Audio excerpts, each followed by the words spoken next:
Salut à tous, ici c'est Falker et on se retrouve tout de suite avec une nouvelle vidéo review de ma collection de DVD de catch. On continue la suite de l'année 2003 et aujourd'hui c'est le Bad Blood 2003 avec sur la cover Kevin Nash et Triple H en vue du match in a Cell pour le titre de champion du monde poids lourd.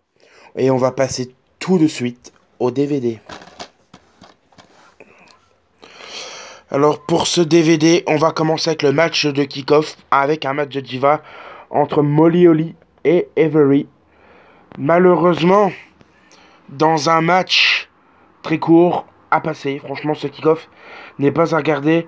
Et là, on va commencer avec l'opener de cette soirée, le match entre les Dudley Boys contre Christopher Nodinski et Rodney Mack. Un match très court remporté par Christopher Nodinski et Rodney Mack. Voilà, un match assez sympa mais plutôt court. Il a regardé, c'est en plus. Après, c'est le match entre Test et Scott Steiner et le gagnant reçoit Stacy Kimbler en manager. Bah la stipulation, je déteste ça. Enfin, comment dire, recevoir comme récompense une manager. Enfin, c'est pas, voilà, hein, c'est pas vraiment ça. En plus, le match est bof. Et il dure quoi, 7 minutes, c'est pas terrible. Ouais, les deux premiers matchs sont vraiment tapassés. Après, c'est le match pour le titre intercontinental. Entre le champion Christian et Booker T. Et bien, franchement, match court, à peu près 8 minutes. Mais voilà, un bon match de catch, technique. Les deux se connaissent. Les deux sont très bons dans le ring. Avec une victoire par disqualification de Christian qui frappe Booker T avec la ceinture pour conserver. Franchement, voilà, c'est typique du heel, c'est top. C'est franchement pas mal.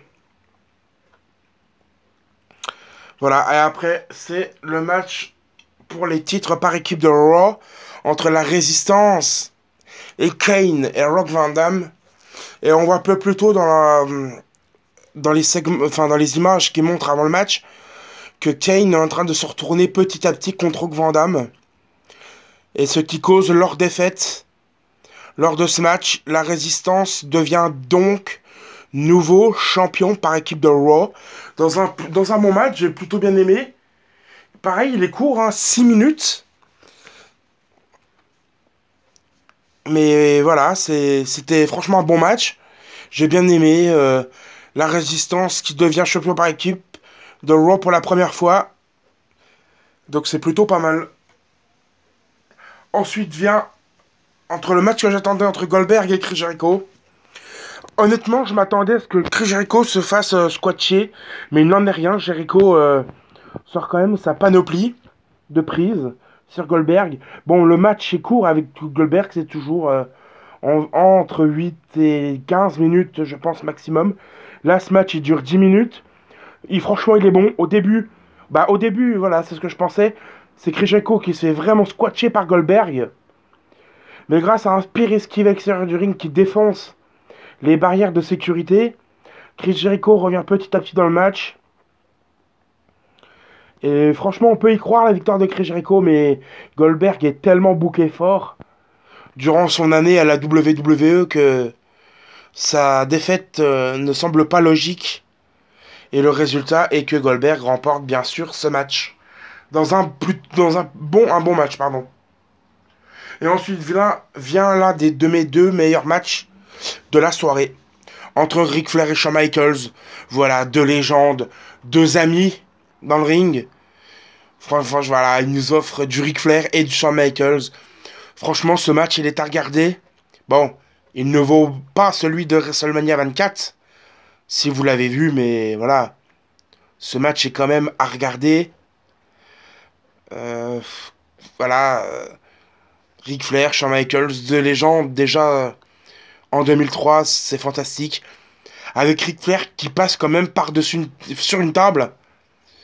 À cause, enfin, Shawn Michaels qui exécute un saut de l'ange sur Ric Flair sur une table et voilà, à l'âge qu'à Ric Flair se prendre encore des chutes comme ça, des coups pareils, respect, enfin voilà, c'est Ric Flair quoi.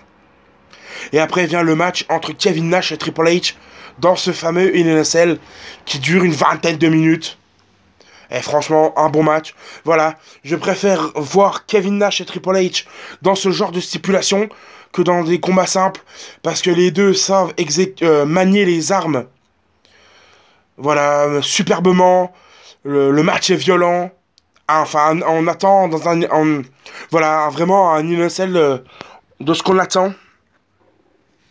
J'ai vraiment adoré ce match avec Mick Foley qui était l'arbitre spécial et qui prend vraiment, mais vraiment cher de la part de Triple H, qui lui met des coups de chaise, qui l'envoie valdinguer contre les grillages de la cage. Enfin, voilà quoi, c'est du Mick Foley aussi, hein, cascadeur comme il est, fou comme il est, c'est du grand Mick Foley.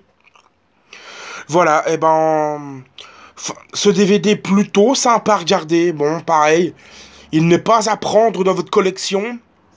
Les deux matchs qui sortent du lot sont bien évidemment le Ric Flair contre Shawn Michaels et le Hell in a Cell entre Triple H et Kevin Nash pour le titre de champion du monde poids lourd. Voilà, deux bons matchs qui ressortent du lot, mais le DVD se laisse regarder, il est sympa. Et pareil, il n'est pas super bon, mais il n'est pas mauvais.